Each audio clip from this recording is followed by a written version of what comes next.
Good morning, everybody. Wow, I need a haircut again before Christmas. Crikey. This is going to be my last video before Christmas. So before 2026, actually, because our office closes this Friday, the 19th. And then we are not back here until the Monday, the 6th. I'm pretty sure it's the 6th. So I hope you all have a fantastic Christmas and a wonderful new year. Stay safe, look after each other, spend as much time as you can with family if you have family. And think of all of those who are working all the way through.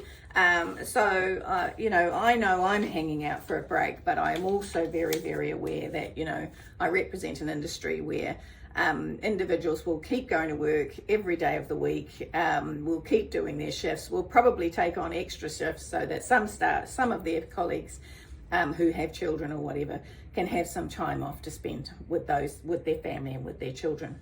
So I want to recognise that and please know that I'm aware of it, and that I'm very grateful that I have this space to spend with my family.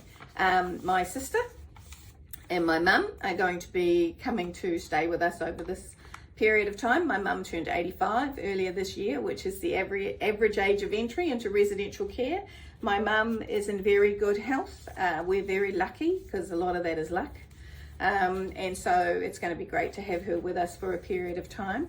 And my sister has also had a year ago, she had quite a large medical incident. So it's really good to have her with us and to be able to take this time to be together. My middle son and my youngest daughter are going to be with us as well. So it's going to be quite a family Christmas. I've taken a screenshot of a particular Instagram page.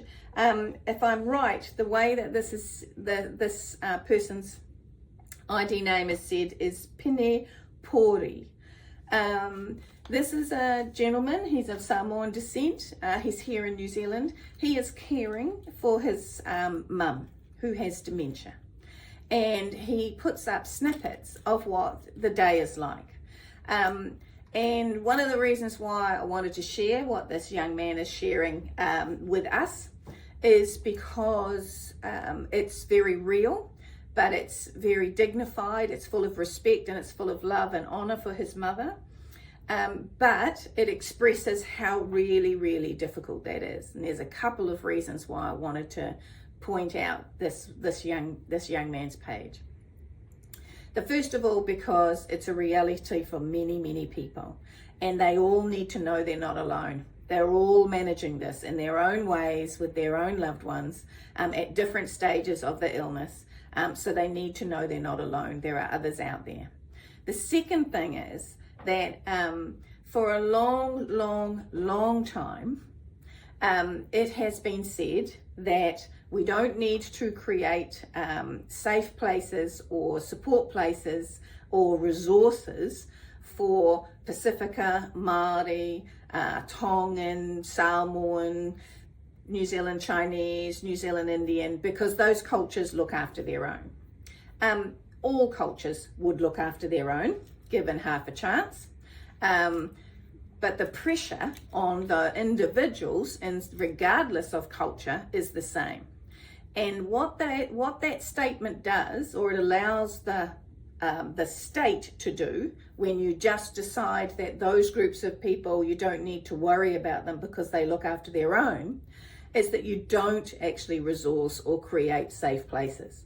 And one of the things about watching this young man and his mum's journey is about, I saw the parallels between the service that Rauawa, the Kuio and Kamatua Trust up in the Waikato, and the day program that they run in a culturally appropriate way, in a safe way that a person with cognitive decline recognizes and feels comfortable in, and then transfer that sort of thinking to this particular young man. And if there was a Pacifica program, a Samoan program particularly, that he was able to, a day program, he was able to take his mum to, where she waved him away with no problem because she felt safe, she felt comfortable, she recognized everything that was happening there, the way that the food, the way that things were delivered, the interaction with others was all really familiar to her.